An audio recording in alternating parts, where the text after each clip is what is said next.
ప్రియ స్నేహితులారా, నిత్య జీవమునిచ్చు మన యొక్క తండ్రి యేసుక్రీస్తు ప్రభుల వారి నామమును బట్టి మీ అందరికీ నా యొక్క వందనములు. మరి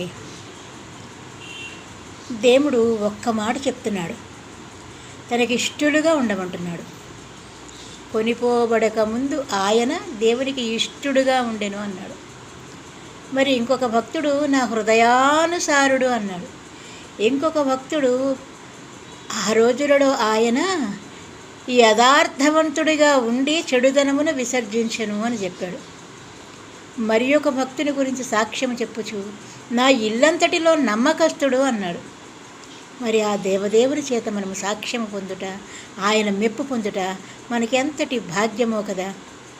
అది మరచి ఆయనకి ఇష్టం లేని పని మనం చేయొచ్చు, ఆయన కోపాగ్ని రగులు కొనగా మనము ఆ బాధలు, ఆ న్యాయపీఠం వద్ద ఆ తీర్పులలో చిక్కుకొని భ్రష్టులగుట ఎంత దురదృష్టకరము.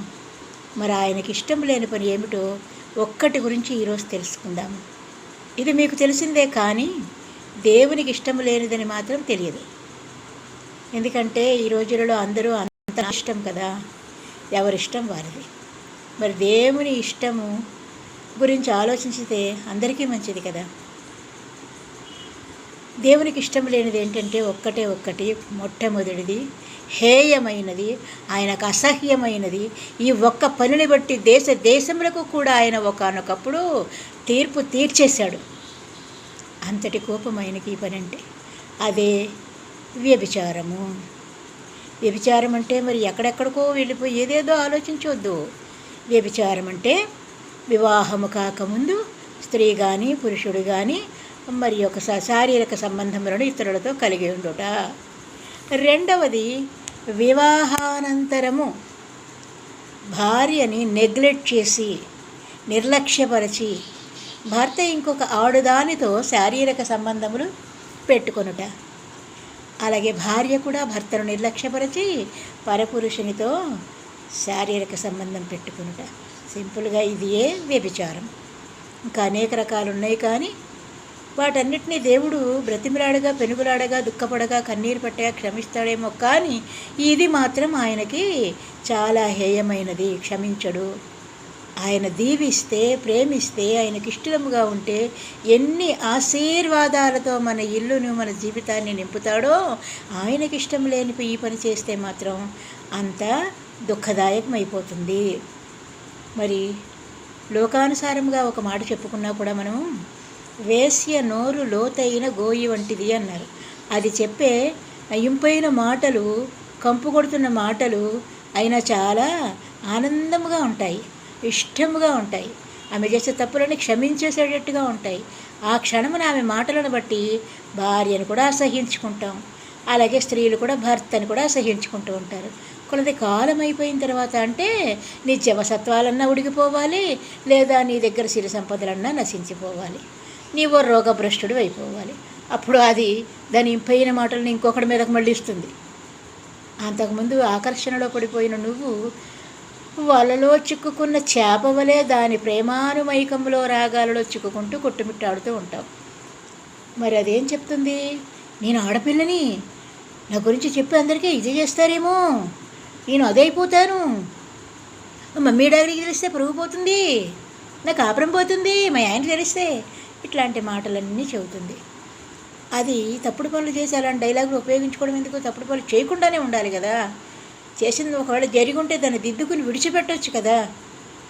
మనుష్యులను మెప్పించడానికి ముందెంతో కేరింగ్ తీసుకుంటున్నట్టు, శ్రద్ధ వహిస్తున్నట్టు, బాధ్యత తెలుసుకున్నట్టు నటిస్తూ ఆడ నా పనోడే, నేను ఏది చెప్తే అది చేస్తానని వెనక పోకారు పుట్టిస్తూ ఉంటుంది. అర్థం చేసుకోవాలి మనం, మన జీవితం ఏంటి, దేవుడు వేసిన బంధం ఏమిటి. వివాహం అనేది అన్నిటికన్నా ఘనమైనది అన్నాడు దేవుడు. దేవుడిచ్చిన బంధం అది. భర్తతో భార్య, భార్యతో భర్త, సకల విషయములలోనూ అన్నీ కూడా అనురాగ తన సంపదలు కూడా పంచుకుంటూ జీవితాన్ని ఆరోగ్యవంతంగా, సమాజంలో ఆరోగ్యవంతంగా, కుటుంబంలో ఆరోగ్యవంతంగా, వ్యక్తిగతంగా ఆరోగ్యవంతంగా ఆ చక్కని పరువు ప్రతిష్టలతో బ్రతకవచ్చు. దేవుడిచ్చిన బంధం అది మనకి. అది తప్పి, ఆయన ఇచ్చిన ఆజ్ఞ తప్పి, ఆయన ఇచ్చిన గీత తప్పి నడవడమే అదే వ్యభిచారం. ఆ మాటలలో పడి కొట్టుమిట్టాడుతున్నావా ప్రియ స్నేహితుడా, ప్రియ సహోదరి? ఇప్పుడైనా సరే విడిచిపెట్టు, వదిలేయి, దేవుడికి చెప్పుకో, ప్రార్థించు, క్షమించమని అడుగు. అవన్నీ వదిలేసి చక్కగా నీతిగా జీవిస్తే, తెలిసి తెలియక అమాయకత్వం, అజ్ఞానమో, కర్మో జరిగిపోయింది, ఏదో జరిగిపోయింది. ఇక నుంచైనా క్షమించే దేవుడున్నాడు మనకని గ్రహించుకుని, ఆయన విధించే తీర్పులో, ఉగ్రతలో నిలబడకుండా, ఆ శిక్షలో పాలుపోవద్దటానికి, నాశనమైపోవడానికి నీ మనస్సుని మళ్లించుకోకుండా మంచి దారిలో బ్రతికమ్మా.